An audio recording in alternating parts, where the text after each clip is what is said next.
I was discussing with a buddy the other day about feeling out of place among friends, feeling disconnected from people around you, and unfortunately realizing that you're no longer compatible. We all experience this one way or another, whether it's straight after high school, after college, or people just falling away later down the line.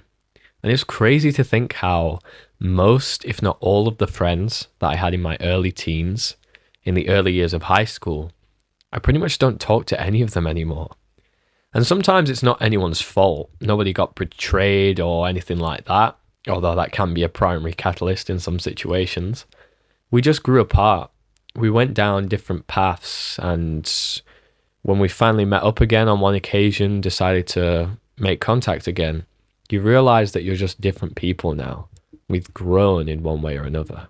And it can be very sad to let go, but there's nothing worse than feeling lonely when you're surrounded by people. This feeling makes you believe there's something wrong with you, which there often isn't. You just got to politely log out. You're not compatible with these people anymore. You're going down a certain path and they want to go a separate path, and you've just got to respect that, no matter how sad it can be. And I will tell you that there is a right way and a wrong way to remove yourself from a group if you feel like you aren't compatible anymore. The right way is just to leave quietly, bro. No need to make a big song and dance about it. No need to make a big scene. Just stop showing up. Stop replying to the group chat or whatever. If some of the boys start reaching out, asking how you are, then you know who the real ones are. The ones that you can keep in contact with. But with this method, you'll soon realize the people who were never really your friend. You were just friends with them by association, or they wanted to get something out of you. And it's a complete waste of time staying there, trying to scoop up some scraps of nostalgia that you shared with them. Now, the wrong way to do it is what I did. I started distancing myself from some old friends. As I said, it's perfectly fine to do that. But then I started to talk about them online. Ironically, I left the group because of gossiping and then started to gossip about them. I made YouTube videos talking about my experiences, trying to help people.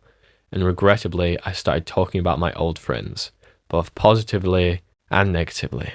Some of the friends found said videos, and you can imagine how that went down.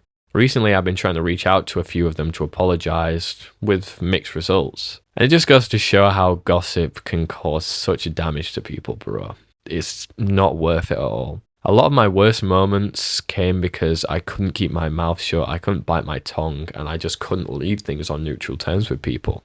I felt like I needed to be a polarizing guy, a wannabe Andrew Tate where either people love me or hate me. And this approach does have its uses, but in this particular situation, it was better for me to leave quietly with my reputation intact, because reputations, as you get older, are extremely valuable. They can take years to build and a moment to destroy. And I wanted to have this kind of personality shift because throughout my entire life up to that point, I'd been very submissive, very mediocre, a good boy, never got a detention in my life. I was always afraid to speak out.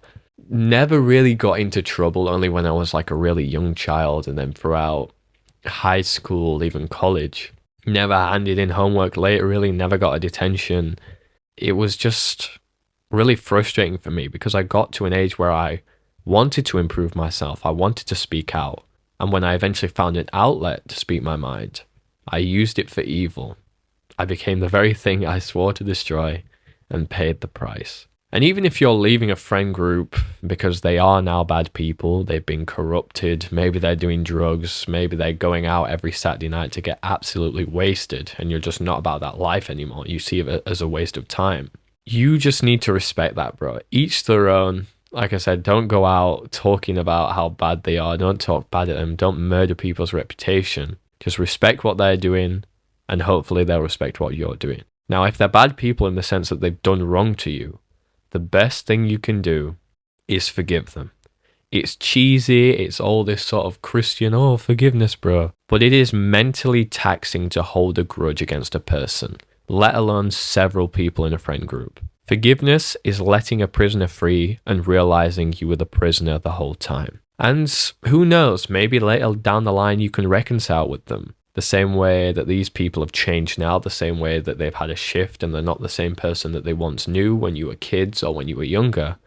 They could change in 5, 10 years' time. They could realize what a good friend they lost if they lost you for any particular reason. They could try and reach out to apologize to you. Or maybe they're just scared to do so. They're afraid of the awkwardness and the uncomfortable nature. So it's down to you. Even though they did you wrong and it's to you that they owe an apology, you can reach out to them. You can ask how they're doing. All it takes is a text message and a phone call. The power of those two things cannot be understated. But for the time being, if they're treating you bad, if it's not working out, if there's no mutual benefit for you being there, you just got to dip with a fastened lip. Leave quietly, respect what they want to do. And it can be difficult because they encourage you sometimes to stay in the bad habits, whether it's playing video games for 10 hours a day, whether it's going out drinking, smoking weed. They try to make you feel bad a lot of the time. And if those kind of friends are trying to make you feel bad for being a better person, that just emphasizes the reason why you need to leave. They'll try and manipulate you. They'll try and say, oh, you're too good for us now. They're trying to make you feel bad for bettering yourself. But you've got to stand firm. You've got to politely, respectfully say, no, maybe I'll see you in 5-10 years when my life is on the up. I'll see how you're doing. Come with me if you like. Always offer that. Always offer a place of refuge. There might be one guy in the friend group who realizes what you've realized, that the friend group is no longer as innocent and lovely as it used to be. And he may come with you and you can help him on your journey. But I hope you've enjoyed this video, bro. Make sure you like, comment, share, subscribe. I'll see you in the next one. God bless. And as always, you take very good care of yourself.